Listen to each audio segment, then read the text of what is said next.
Hey guys, author Elizabeth J. Smith here, and I'm answering a reader question about the first story I ever wrote.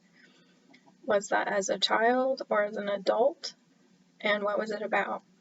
So, the first story I would say I finished was in 7th grade, and I was inspired by Agatha Christie's And Then There Were None. And so I decided to write a story, and it ended up being half as long as I intended it to be because I got kind of tired, but I did finish it, and I thought I would read it for y'all today. It's only about 3.5 pages long, but I read it to my 12th grade English class, and they enjoyed it, so here we go. I haven't read it in quite a few years, so bear with me.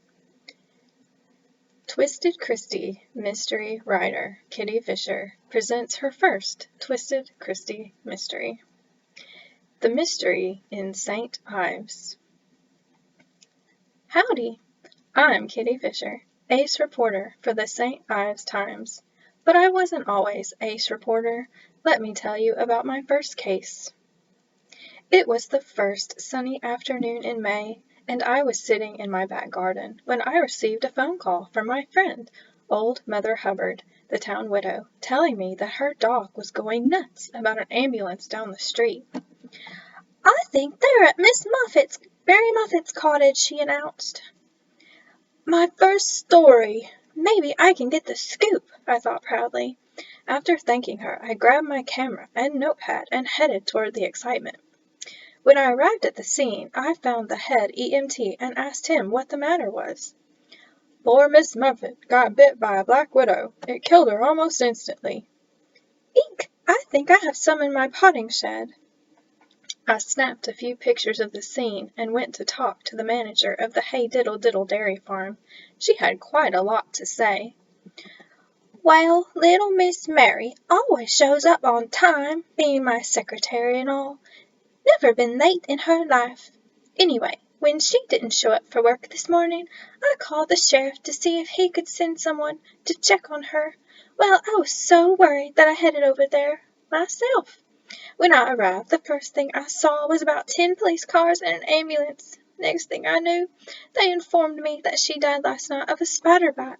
I couldn't believe my ears, the poor thing. Well..." I left her to spill out her story to the town crier and went to the payphone across the street to call my boss. "Well, Kitty, if you think you can handle this story, I'll give it to you. Just promise me you won't get into trouble." Mr. Wright, the editor of the Saint Ives Times, always worried about me getting into trouble. I mean me, Kitty Fisher. Come on. Later that evening, I received a call from Hey Diddle Diddle Dairy Farm's manager, Mrs. Fiddle. She informed me that someone had seen the Avon perfume lady, Lucy Lockett, visiting the house about 30 minutes before the victim was found. "Interesting, Mrs. Fiddle. I'll keep that in mind." After reviewing my notes, I booted up my computer and set about typing my story. It was quite exciting. Muffet, spider bite, dairy farm. Hey, that sounds familiar. I thought for a minute, but I couldn't figure it out. Oh well, I'm going to bed. Good night. On the television news the next morning was a fascinating story. Jack B. Nimble had been burned to death in his house early this morning. Another story! I grabbed my notepad and camera and started out the door. When I arrived at his former residence, I found a fire truck, ambulance, and several police cars. Beside the sheriff stood Jack's neighbor, Queenie Hart, a.k.a. the Queen of Hearts. She was giving her statement. "Well, Sheriff, I normally keep my thermostat at 72 degrees Fahrenheit, but last night I distinctly felt the temperature rise 5 degrees. Anyway, I went to the window to open it and saw flames bursting out of the roof of Jack's house. I couldn't believe my eyes. Oh, I forgot to tell you, I saw, with my own 2 eyes, Lucy Lockett running down the street in the opposite direction." Wow! Lucy Lockett, the Avon lady, a.k.a. very annoying, again! Was this just a coincidence? My little gray cells say not.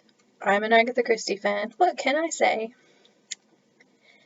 At home, I whipped up my computer and started my story.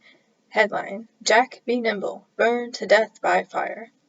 Lousy, I know, but it's only my second story. Give me time. I was taking my morning walk with my cat Mittens when we came across another ambulance and police cars. We went to check it out. What happened, Sheriff?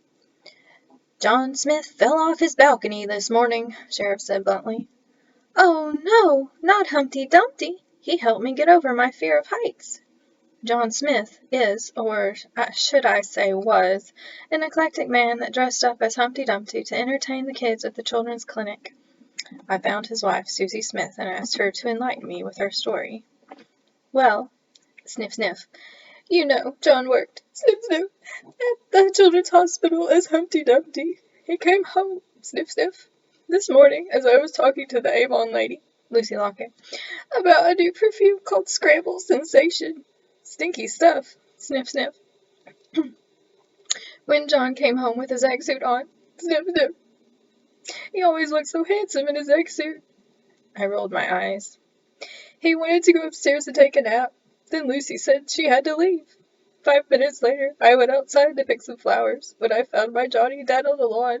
Sniff, sniff. I left her to be comforted by the town crier, who was also crying, and headed home with my story, and Mittens clinging to my leg. Get off, Mittens. My computer was just as I had left it. Off. With Mittens in my lap, I started it up and started my story. John Smith, a.k.a. Humpty Dumpty, falls from bedroom balcony. Sounds good. Now, what introduction should I use?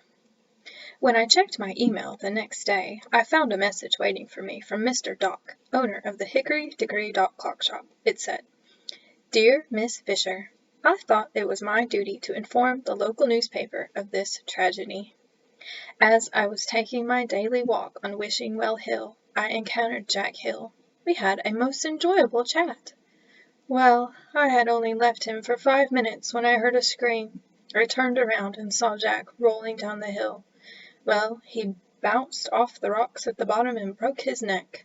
His wife Jill has taken it rather hard, so I must go comfort her. Your friend, Mr. Dock. When I arrived at Wishing Well Hill, I found an ambulance and police cars, as usual, and decided to listen in on the sheriff's interrogations. At the moment, his victim was Mr. Dock, and I thought Jack was the victim. I listened in just in time to hear Mr. Dock say, There was a strong scent of that stinky Avon perfume in the air. You know, the one that smells like rotten eggs. Perfume. Avon. Rotten eggs. What does that remind me of? Oh, those samples in the magazines that the perfume companies send out. Why didn't I realize that before? Back at the computer, I used my expert typing skills to type up a wonderful story. Now say, with a southern drawl, Simply marvelous, darling. Thanks for your appreciation of good writing. Now, where's the enter key? The next day at the Click-a-Pick camera store, as I searched around for some 400 speed film, I always use 400 speed film, I heard Mrs. Spratt and Mayor King Cole talking about another death. This time it was at the Muffin Man Bakery. I gave up my search for film and headed that way.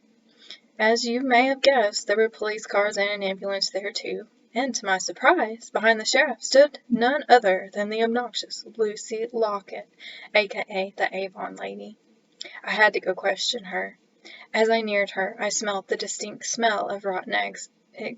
Excuse me, Avon perfume.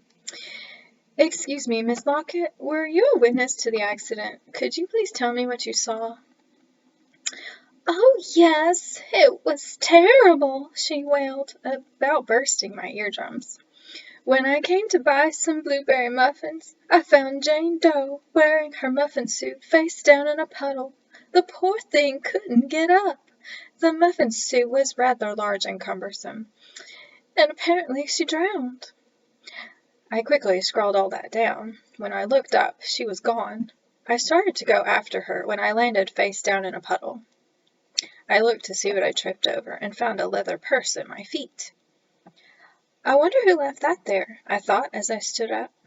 I reached down and picked up The purse. Tied on to the purse's strap was a long pink ribbon. I opened the latch and looked inside. The purse contained a leather wallet and a large white book. I took the book out and looked at the title. In gold scroll print on the cover of this large book it said, "A Treasury of Mother Goose." I had one like it at home. I picked up the wallet and opened it to see the driver's license. The wallet belonged to Lucy Locket. Since Lucy was nowhere in sight, I decided to give the purse to her when I saw her again.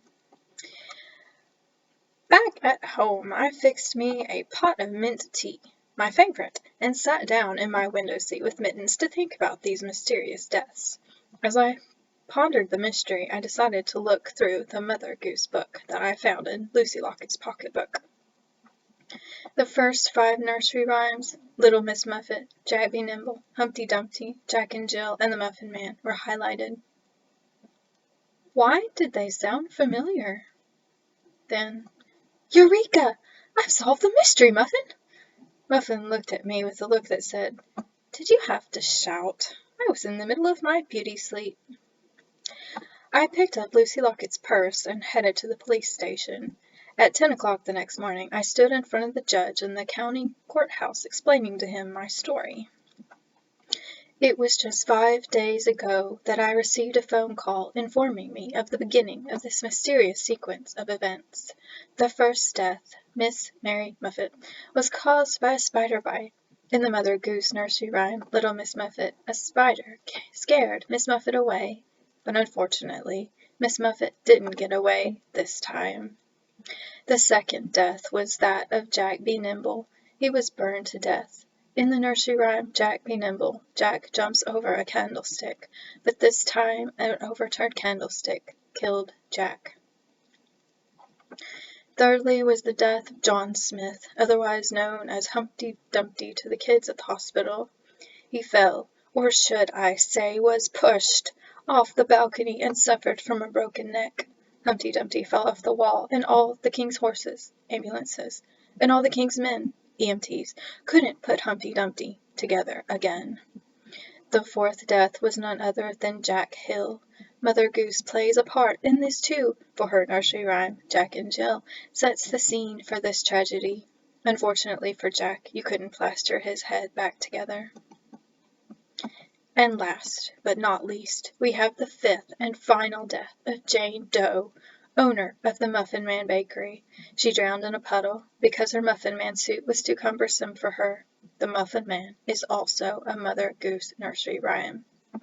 To add to the clues that I have set before you, I present you with a treasury of Mother Goose that was found in the purse of none other than the obnoxious Avon lady, Miss Lucy Locket. If you turn to the first 5 rhymes, you will find that they are Little Miss Muffet, Jack be Nimble, Humpty Dumpty, Jack and Jill, and yes, the Muffin Man. All, may I also point out, are highlighted. Another clue that I found was the fact that Lucy Locket was seen, or smelled, at each murder scene. At Mary Muffet's house, she was seen leaving just 30 minutes before Mary was found. At Jack be Nimble's, she was seen running away from the house. She was just leaving the Smith's house when John took his fall. Her perfume was smelled on Wishing Well Hill when Jack rolled down it.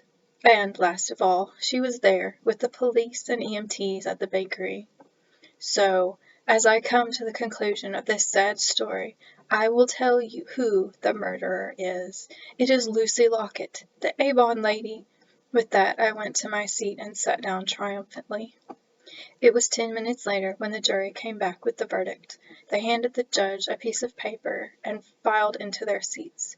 In the tense silence, the judge read the paper to himself and then addressed the courtroom. "Ladies and gentlemen, the jury has now settled on the verdict. It reads as follows." There was a pause. "Lucy Locket lost her pocket. Kitty Fisher found it. Not a penny was there in it, but all the clues around it. The jury, with all the supporting evidence, have come to the conclusion that Lucy Locket is guilty as charged. Her sentence will be a lifetime in prison, and she will listen to Mother Goose nursery rhymes nonstop every day. Court adjourned."